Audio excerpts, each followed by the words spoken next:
उस ड्राइवर से, उन मजदूरों से, उन गरीबों से, उन लाचारों से बीजेपी की जो वोट बैंक है, जो इनकी राजनीति है, वो नहीं चमकती है।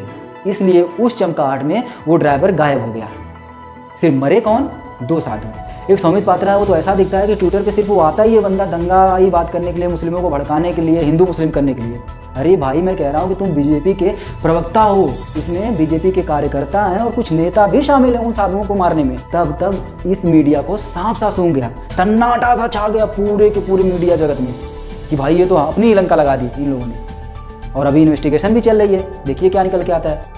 मेरा कहने का सिर्फ इतना मतलब है कि जो ये बीजेपी कर रही है, उसी के सर पे जब ये ठिकरा फूटता है तो ये नंगे होकर घूमते हैं। जब इनसे पूछोगे इसका जवाब दो, इनके पास इस बात का कोई जवाब नहीं, कोई तर्क नहीं, कुछ भी नहीं होता है। लाइक करो, शेयर करो, सब्सक्राइब करो। साम दाम दंड भेद कुछ भी अपनाएंगे, पर राजनीति करेंगे तो सिर्फ वोट बैंक की, चाहे मजदूरों की मजदूरी पर हो या फिर गरीबों की गरीबी पर हो, चाहे वो साधु की हत्याओं पर हो, वोट बैंक की राजनीति करेंगे। ऐसा मैं क्यों कह रहा हूँ, ये आप देखते जाइए, आपको खुद ब खुद पता लग जाएगा। कोरोना का पहला मामला आता है भारत में 30 जनवरी को। 30 जनवरी को ध्यान से सुनिएगा, 30 जनवरी को पहला मामला आता है कोरोना का। और 12 फरवरी को राहुल गांधी बोलता है कि ये जो महामारी है, वैश्विक महामारी है और इसका इकोनॉमी में बहुत ज़्यादा इम्पैक्ट होगा। तो लोगों ने क्या बोला कि भैया इसे इटली भेज दो, इसके नानी नाना क्या भेज दो, पप्पू है भाई, पप्पू है, होगा। आगे बढ़ते हैं तो इसमें WHO, वर्ल्ड हेल्थ ऑर्गेनाइजेशन क्या बोलती है कि ये वैश्विक महामारी है। पर हमारे यहाँ जो मंत्रालय मोदी जी के संरक्षण में, मोदी जी के सानिध्य में जो चलता है, हेल्थ मिनिस्ट्री, वो क्या बोलती है कि नहीं, इससे कोई दिक्कत नहीं है, मतलब ये कोई महामारी नहीं है, हम इससे लड़ लेंगे। उसके बाद गुजरात के मोटेरा स्टेडियम में ट्रंप जमात होती है, आपको शायद याद होगा, वहाँ पे 1 से 1.5 लाख लोग इकट्ठा होते हैं। उसके बाद आगे बढ़ते हैं तो ये चीज़ें मध्य प्रदेश पहुंच जाती है और वहाँ पे सरकार बनाने की होड़ लग जाती है और विधायकों को इस होटल से लेकर उस होटल तक, उस होटल से लेकर उस होटल तक नाचा जाता है और वहाँ पर सरकार बनाने की जमात चलती है। उसके बाद आते हैं अयोध्या में। अयोध्या में यहाँ पर रामलला को स्थापित करने की जमात चलती है। फिर उसके बाद असली जमात आती है दिल्ली के मरकज़ की। यही तो असली मरकज़ है, यही तो असली जमात है जो पूरी दुनिया में, जिसकी वजह से कोरोना फैला। मुझे तो ऐसा लगता है पूरी दुनिया में, अमेरिका में इतने लोग मरे हैं तो सिर्फ मरे हैं इसी जमात की वजह से, दिल्ली में जो जमात हुई।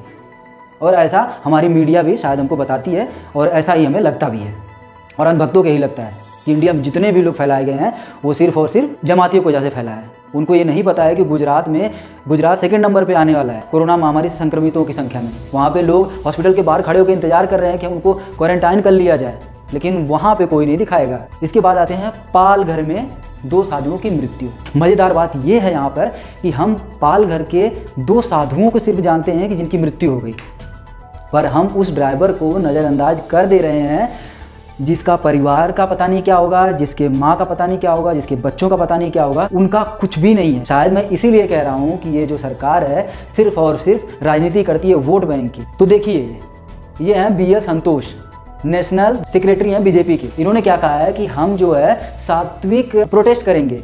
किसके लिए? ये 2 संतों के लिए, जो 2 संत मारे गए हैं इस मॉब लिंचिंग में। मैं बीजेपी से ये पूछना चाहता हूँ कि वो ऐसा क्यों कह रही है, और ये मुजरामैन पार्टी से मैं पूछना चाहता हूँ, मीडिया से, गोदी मीडिया से, कि ऐसा क्यों शो कर रही है कि सिर्फ और सिर्फ वहाँ पे 2 साधु मरे हैं। भक्तों, मैं इसीलिए कहता हूँ, जग जाओ, तुम्हारी औकात उस ड्राइवर से ज़्यादा नहीं है। क्या इनके बीच में जो जगह खाली है, इनके बीच में क्या वो ड्राइवर नहीं आ सकता था? उसकी फ़ोटो नहीं आ सकती थी? क्योंकि उस ड्राइवर से, उन मजदूरों से, उन गरीबों से, उन लाचारों से बीजेपी की जो वोट बैंक है, जो इनकी राजनीति है, वो नहीं चमकती है। इसलिए उस चमकाहट में वो ड्राइवर गायब हो गया। सिर्फ मरे कौन? 2 साधु। मैंने अपनी पिछली वीडियो में भी कहा था, सिर्फ मरे कौन? 2 साधु। तो जाग जाओ अंधभक्तों, जो तुम्हें बीजेपी जगा रही है ना, जगा नहीं रही है, तुम्हारे दिमाग को खोखला कर रही है। एक दिन तुम भी इसी तरह, मैं पिछली वीडियो में भी बोल चुका हूँ, इसी तरह भीड़ में किसी के हत्थे चढ़ जाओगे और कहीं नहीं दिखाई दोगे।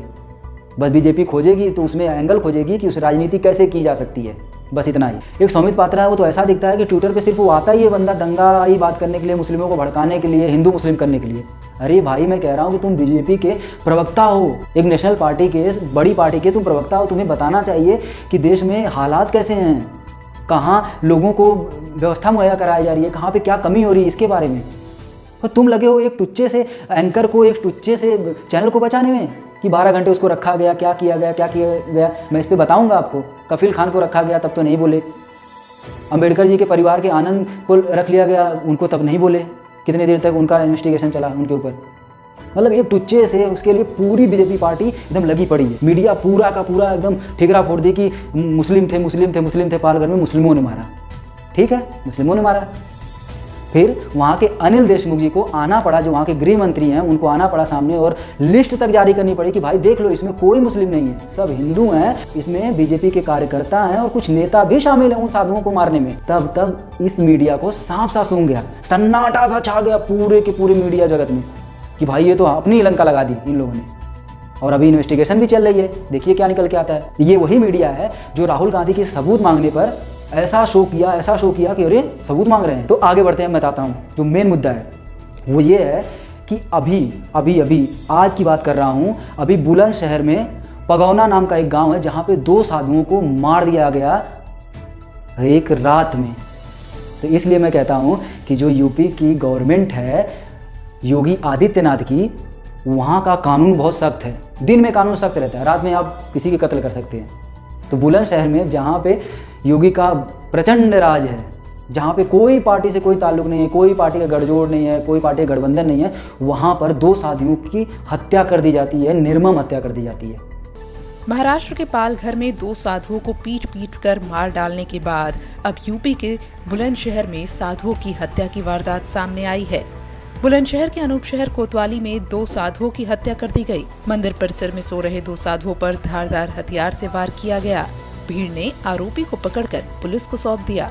ये पडौना गांव जो अनूप शहर थाना क्षेत्र में स्थित है, यहाँ पर 2 बाबा एक मंदिर है जिसमें जगदीश शर्मा और शेर सिंह नाम के 2 बाबा रहते थे। और इसी मंदिर पर भी गांव का ही एक व्यक्ति है जिसका नाम मुरारी उर्फ राजू है, जो आता जाता था, भंगेड़ी है, बहुत ज़्यादा भांग पीने का आदी रहा है। 2-3 दिन पहले बाबा का चिमटा इसके द्वारा गायब कर दिया गया था, जिसमें बाबा लोगों ने बुला करके इसके साथ डांट पिलाई थी। उस आधार पर कुछ बातें इसके दिमाग में रही होंगी, जिसके आधार पर इसके द्वारा आज सुबह किसी समय आकर के तलवार से इन दोनों बाबाओं की हत्या कर दी गई। बाद में गांव के लोगों ने इसको गांव से बाहर तलवार लिए हुए जाते हुए देखा गया था। उस आधार पर इसकी तलाश की गई। गांव से 2 किलोमीटर दूर नशे की हालत में अर्धनग्न अवस्था में मिला है। अभियुक्त को गिरफ्तार कर लिया गया है। मौके पर मैं मौजूद हूँ। तो आप कहेंगे कि अच्छा, मैं इस बात से खुश हूँ कि महाराष्ट्र में हुआ, यहाँ हुआ, अब मैं ब्लेमिंग खेल रहा हूँ। तो मेरा कहने का ये बिल्कुल भी मतलब नहीं है। मेरा कहने का सिर्फ इतना मतलब है कि जो ये बीजेपी कर रही है, उसी के सर पे जब ये ठिकरा फूटता है तो ये नंगे होकर घूमते हैं। जब इनसे पूछो कि इसका जवाब दो तो इनके पास इस बात का कोई जवाब नहीं, कोई तर्क नहीं, कुछ भी नहीं होता है। तो मैं यहाँ पे कह सकता हूँ कि जो अभी हत्या हुई है यहाँ बुलंदशहर में, क्या इसको योगी ने करवाया है? क्या योगी आदित्यनाथ ने इन 2 साधुओं की हत्या करवाए हैं, या फिर किसी हिंदू को उकसाकर ये कराया गया है और नाम लगा दिया गया मुस्लिम का? कुछ ऐसा है? तो जो ये मीडिया में बैठ करके रोज़ बकवास करते रहते हैं, जो रोज़ दंगा फैलाने की कोशिश करते रहते हैं, लोग सांप्रदायिकता की बात करते हैं, एक वर्ग को निशाना बनाते हैं, भाई उनको आपको जवाब देना पड़ेगा। आप जवाब दोगे तब ऐसी चीज़ें रुकेंगी। मैं ये कह रहा हूँ कि जो हो रहा है वो गलत हो रहा है।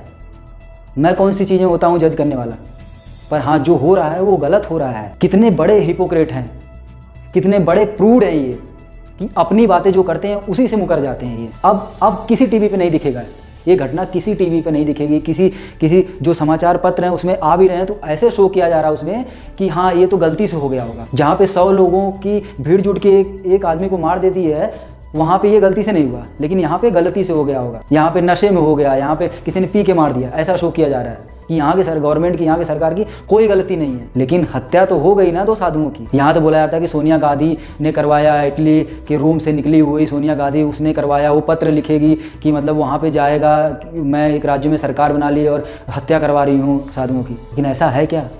तो आपको इस पर सोचने की ज़रूरत है। आपकी क्या प्रतिक्रिया है इस पर आप दे सकते हैं कॉमेंट में। और आप चैनल पर नए हैं तो इस चैनल को सब्सक्राइब करिए, वीडियो को लाइक करिए। नमस्कार।